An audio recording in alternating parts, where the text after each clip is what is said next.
A finales de 2022, el Museo Arqueológico de Zaragoza organizó una exposición en la que se mostraba el patrimonio recuperado del expolio de Aratis y todo el proceso que cristalizó en dicha recuperación. Nada más comenzar la exposición, se muestra un casco singular, del tipo conocido como de Aguilar de Anguita. Pudimos filmarlo durante su proceso de restauración. Esta y otras piezas metálicas han tenido un laborioso trabajo de recuperación en los laboratorios del Museo de Zaragoza. Hay que subir hasta lo más alto del vetusto edificio de la Plaza de los Sitios.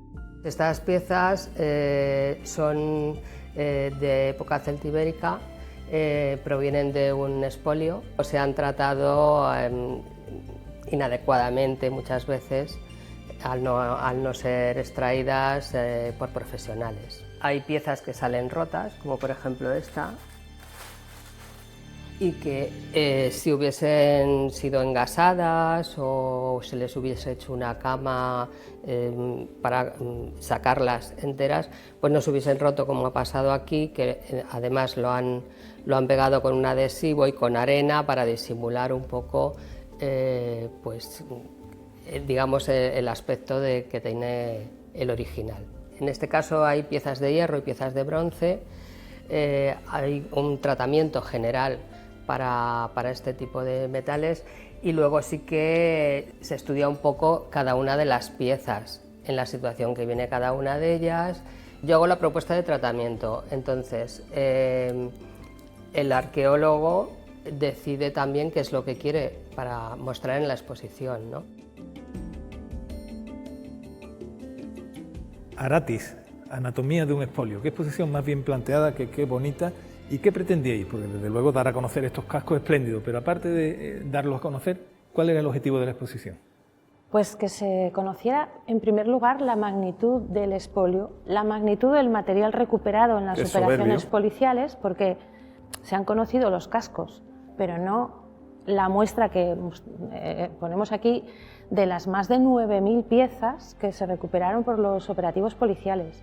Y luego queremos hacer ver que Aratis es más que un expolio, que todavía tiene muchas cosas que contar. Se está trabajando desde hace 2 campañas y bueno, los arqueólogos están entusiasmados de lo que va saliendo, y luego finalmente la lucha contra el expolio. Pero una exposición con moraleja, ¿verdad? Tiene una intención también moral. Sí, es un poco aleccionadora de hacer ver a la sociedad todo lo que perdemos cuando se expolia un yacimiento, porque no se pierden solo las piezas, se pierde la información que nos dan, y eso es todavía peor, eso es irrecuperable. Una de las grandes preocupaciones de los organizadores es que los espectadores tengan claro el arduo proceso que permitió la recuperación de los cascos. Cuando la Guardia Civil intervino el domicilio de los sospechosos, se recuperaron más de 9.000 piezas expoliadas. Este gran panel de la exposición, bueno, pues quiere simbolizar el enorme número de estas piezas, pero también la complejidad de la tarea de los arqueólogos, que tienen que recomponer un auténtico puzzle. Me ha llamado mucho la atención este juego de cintas muy evocador, pues que une piezas que pueden, por ejemplo, en este caso, ser de casco o otras de piezas falsificadas. Una muestra de la enorme tarea arqueológica que aún queda por desarrollarse. Las actuaciones que alertaron sobre el expolio del yacimiento se remontan a la primera mitad de la década de los 90. Desde el Ayuntamiento de Aranda de Moncayo se tenía la sospecha de que el yacimiento estaba siendo frecuentado por piteros. Fue por eso el concejal del Ayuntamiento el que plantea esa denuncia a la Guardia Civil en un primer momento. La denuncia parece que no terminó de prosperar porque existía vinculación familiar entre el detectorista y expoliador y el propio cabo de la Guardia Civil de la zona, según descubrimos en juicio.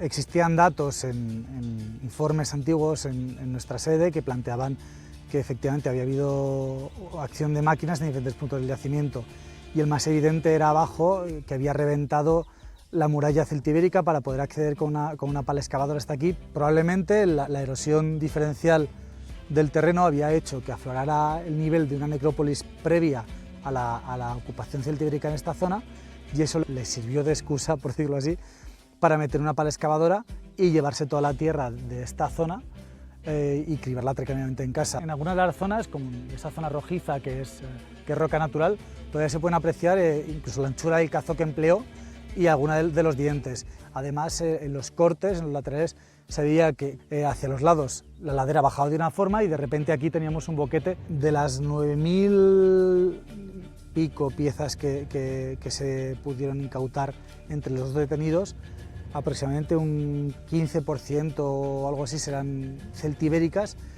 y creemos que una parte importante vinieron de aquí o del entorno inmediato. Encontramos de todo, desde armamento, lanzas, falcatas, fragmentos de cascos hispanocalcídicos como los que iniciaron todo este procedimiento judicial, hasta elementos de adorno como placas de tipo arcóbriga, tetralobulados o broches de cinturón damasquinados en oro y plata. Es imposible determinar con precisión el número de materiales que vendría aquí, pero sí que es significativo que, por ejemplo, monedas de Aratis, que acuñaban como araticos, de no conocerse tan apenas en el mundo de la investigación, de repente en la incautación se documentan dos más y parece que apunta a que gran parte del material vendría de aquí. El yacimiento de la antigua Aratis, en Aranda de Moncayo, ocupa la práctica totalidad de una abrupta elevación situada frente al casco urbano.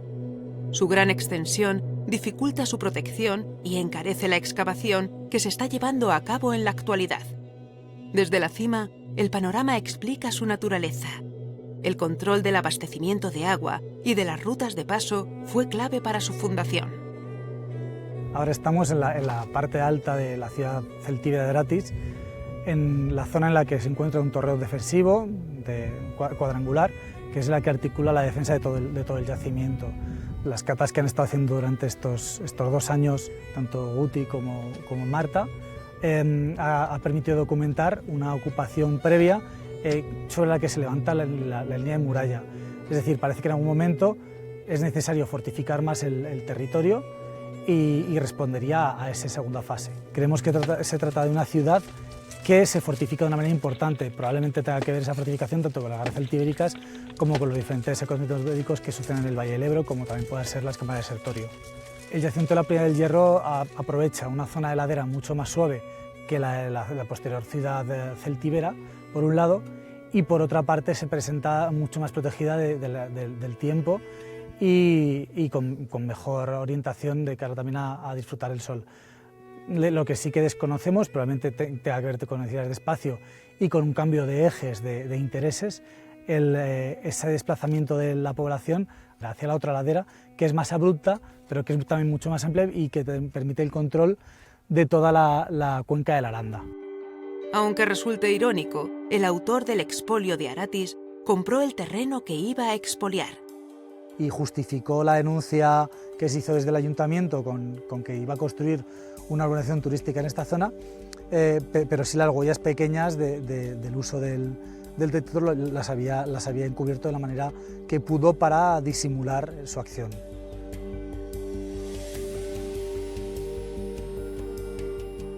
Cuando se observan de cerca los cascos, se aprecia el grado de detalle, la belleza de su ejecución, los nasales, esta especie de ceja, que es una serpiente, estas alas que son móviles, se pueden retirar. Aquí se repiten estos motivos. ¿Qué nos hablan? Pues realmente que los celtíberos no era un pueblo tan atrasado como nos pintan. Conocían muy bien la industria del metal, habían servido de mercenarios para cartagineses y romanos y por tanto tenían un grado de desarrollo muy superior al que muchas veces nos creíamos y se representa. El mundo celtíbero no era ajeno al desarrollo de la gran cultura mediterránea y tenía influencias de otras zonas del continente europeo. Su desarrollo se plasma en el planeamiento de sus ciudades como Numancia, en la escritura de una lengua como puede verse en los bronces de Botorrita, en el Museo de Zaragoza, o en su cultura material, que puede disfrutarse en el Museo Numantino de Soria o en el Museo de Teruel, por poner 2 ejemplos. El mundo celtíbero sigue siendo un gran desconocido. Se siguen viendo como una población ruda, rústica, cuando realmente, como podemos ver, son altamente sofisticados. Además se benefician, en el caso concreto de Aranda, de Aratis, se beneficia de su ubicación en las faldas de Moncayo, en las proximidades de numerosas minas, tanto de hierro como de bronce, que han permitido desarrollar un importante trabajo, y de hecho probablemente la riqueza de Aratis tuviera que ver con el control territorial de esos recursos naturales. ¿Han aparecido hornos de metalurgia que pudieran consolidar esa idea de centro metalúrgico? Realizamos una excavación pericial del yacimiento y si bien no hemos encontrado un horno como tal, sí que hemos encontrado elementos que se vinculan sin duda a un taller metalúrgico. La Celtiberia no era solo un territorio de guerreros hostiles, era también una civilización refinada. Sus artes suntuarias eran de gran interés para los coleccionistas, especialmente sus armas y panoplias defensivas. Una vez más se repite la historia. La avaricia ciega a los expoliadores que, no contentos con robar bienes públicos, destruir yacimientos, se convierten en estafadores para maximizar el beneficio y caen en la falsificación de piezas que intentan colar como una más de las auténticas. Aranda de Moncayo no fue una excepción y aquí vemos todo un proceso muy curioso. Desde un molde inicial de latón, pues hay todo un proceso de falsificación hasta llegar al casco, que tiene una apariencia de real, pero que es rigurosamente falso, con el que probablemente querrían estafar al posible comprador. Cuando el propietario del expolio de Aratis falleció, su colección se puso a la venta en Alemania. Esto alertó a las autoridades locales, que avisaron a las españolas, pero no se actuó de inmediato. Entonces, entraron en escena algunos actores como el Instituto Arqueológico Alemán de Madrid o el arqueólogo Martín Almagro Gorbea, que llegó a pedir amparo al defensor del pueblo. En 2012, la prensa informó de la subasta de los cascos y creció la presión de la opinión pública.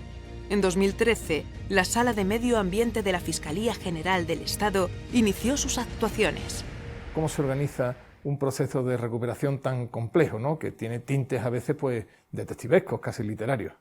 Realmente la noticia nos llega a través de otro fiscal al que un profesor de historia se lo comunica y nos dice que hay una serie de cascos en Alemania que se están subastando y esto provoca que nosotros aquí reaccionemos.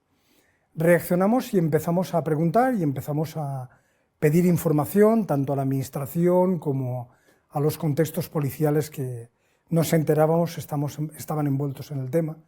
De hecho, la policía había estado trabajando en la materia. La verdad es que nunca recibimos ninguna respuesta por parte de la Fiscalía Alemana. Y al final acabamos concluyendo que no había interés, que había pasado el tiempo y que iba a ser difícil recuperar aquello, incluso con las directivas de la Unión Europea que obligan a devolver, sobre todo en el contexto del propio ámbito territorial de la Unión Europea, etcétera, etcétera. Decidimos de una forma absolutamente práctica intentar localizar el sitio donde de todo esto procedía e intentar además que no ocurriera más, porque lo que era evidente es que el origen del problema seguía siendo un yacimiento no controlado y del que se estaban extrayendo bienes de patrimonio histórico de trascendental importancia. La persona que estábamos investigando no utilizó ningún medio para excavar, ni hizo absolutamente nada para ir sacando material, con lo cual, pues lógicamente no se pudo hacer absolutamente nada. Lo cierto es que poco después me llama otra vez el oficial de la Guardia Civil, don Jesús Calvo, y me dice, bueno, hemos conseguido unas fotografías que sospechamos que son de personas allegadas de la persona que estamos investigando. Y una de ellas lleva el casco puesto. 4.000 objetos se intervinieron, tenía de todo. Declaró voluntariamente, dio el nombre también de otra persona que vivía cerca, un amigo suyo, por eso se procedió penalmente contra 2 de ellos, y en la casa del otro todavía encontramos 2.000 objetos más.